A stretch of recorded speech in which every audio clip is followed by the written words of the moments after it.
The Golden Globes is all anybody can talk about today. Seen the stars in full force, glammed up on the red carpet. Of course, we are now deep into the awards season, but it would not be the Golden Globes without a few surprises, because of course the alcohol is always flowing on those tables there, right?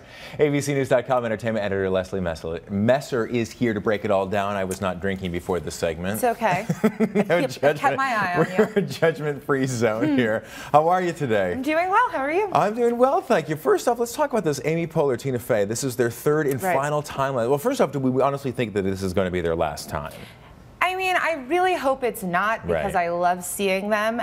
But I think at the end of the day, Tina Fey has said she doesn't like trying all the on all the dresses. Writing the jokes is the easy part, but everything else that comes with it isn't so fun for her. Which is why she switched over to the tuxedo apparently afterwards. So she really does believe in the fact that too much of the dress wearing can be overdone. What about, so the overall reaction then, I guess, Twitter, Facebook, what's been the social media response to how they handled things? Because there were a couple of jokes last night that may have towed the line. Yeah, they definitely went after it. The Bill Cosby joke certainly got people talking. I think the Margaret Cho bit fell a little flat for some people on Twitter.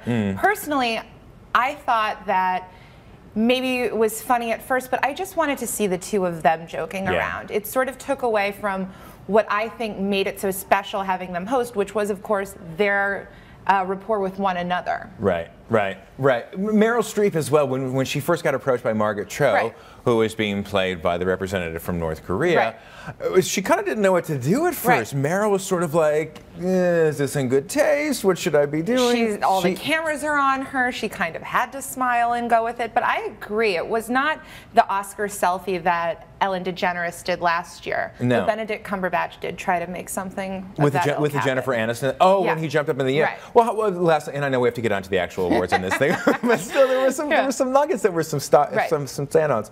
Jennifer Aniston having to share the spotlight with Benedict Cumberbatch last night. I know. Good joke. Did it fall flat? It seemed staged. It fell a little flat. I sort of feel like those are two people that everyone wants to see all the time. So how bad can a joke involving the two of them really fall? But yeah, I didn't think Amy Poehler and Tina Fey, I love them. I will never say they're disappointing, but I don't think this was their best Golden Globes together. And they had one of three to not pick from. So there were some actual awards that were handed out last night. Yes. The big winner was Boyhood for best drama, and Richard Linklater for best director.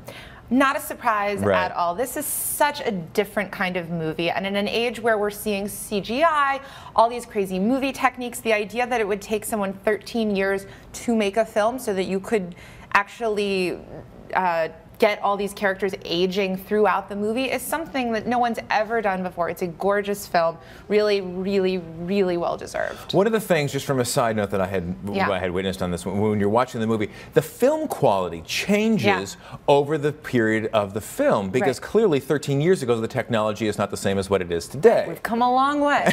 But the movie was so simple in so many ways and yet so complex in others. I'm a huge Boyhood fan. I couldn't be happier. As is the Hollywood Foreign Press Association, because not only for Best Director and for Best Motion Picture Drama, but also Best Supporting Actress for Patricia Arquette as well. Big surprise there?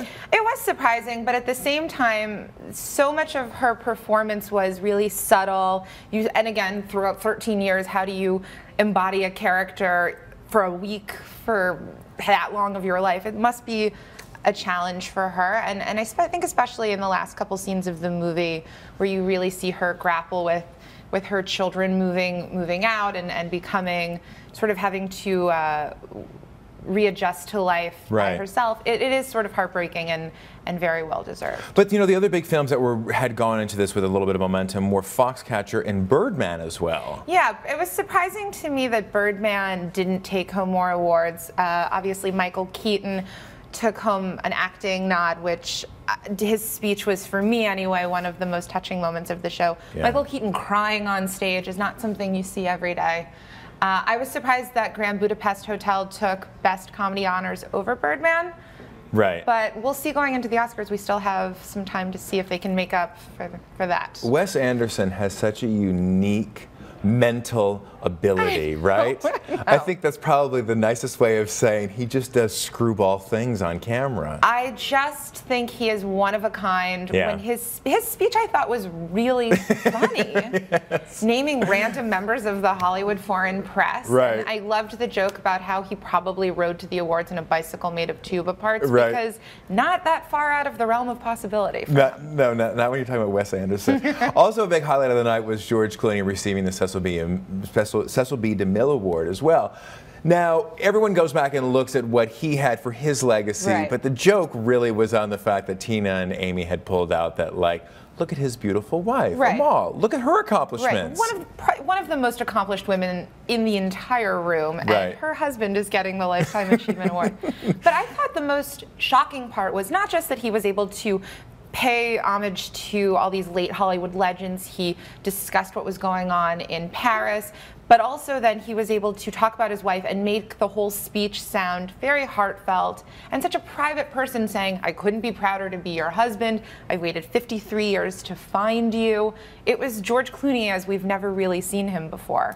He slipped in the wedding. He slipped in. Obviously, that was what everyone was talking about in Hollywood this year. But at the same time, I don't think he kind of like he didn't ride the float throughout the whole parade. No, not at all. It was, I thought, a really, really balanced, gorgeous speech, and every woman in the room, I'm sure, was sort of still saying, like, swooning. Hopefully this will go the way of Kim Kardashian's wedding. So Amazon Prime's Transparent, big surprise last night of a winner. It took home, Jeffrey Tambor took home an award, and it took home, I think, Best Comedy. Right. It's a really amazing show that grapples with issues that you don't necessarily see discussed on network television. Jeffrey Tambor is completely his character, so well deserved on his part, and really exciting to see other projects that maybe most people haven't watched or even necessarily heard of yet get recognized. And talk about the fact that, yes, you say that not only we're talking about these things that aren't talked about on a mainstream basis, but Netflix as well for getting recognized for that kind of a groundbreaking. The big surprise, though, with Netflix, though, almost getting completely shut out because of that, but Kevin Spacey winning for Best Actor in House of Cards. It didn't even occur to me that he hasn't won in the past for this. No, until he dropped the F-bomb and saying he was nominated 8 times, and he couldn't believe he finally won. Sure.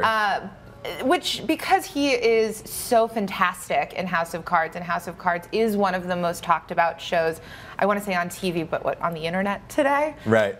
It is a really exciting time for TV where there are not only so many different shows on TV, but so many different platforms on which to watch them. You feel like you could be discovering something new every day, which, for people who love entertainment, as we do. Who doesn't? What happened to Selma? I was surprised they didn't win more, especially because people have been talking so much about it given what's going on in the world today. Right. There's still some time till the Oscars. Oprah's behind the award. Obviously, people are talking this morning about John Legend in Common's unbelievable speech. Yeah. So I'm curious to see if it'll pick up steam as the award shows go on. Who knows? So given that it is an award show, everyone has to talk about the most important thing, which is what everyone was wearing. Right. I think some people don't even notice the awards. Just it's like, what are they holding those trophies for? It's blocking the beautiful dress. Red was the big color last night, was it not? It was. There were everyone from Allison Williams to got your vote as your best dressed. I thought she looked unbelievable. And I loved the color. I thought it was a really delicate dress with a lot of interesting detail. Juliana Margulies was in red. Helen Mirren. It was a color of the night. And let's talk about Jane Fonda for a moment. Jane Fonda is 77 years old and looks unbelievable. Did you see her red dress? Yes. Well, her and Lily Tomlin, which I think is just a dynamic duo in themselves. Right. But standing alongside, yeah, I mean, Jane looked amazing. Jane looked absolutely beautiful. Unbelievable.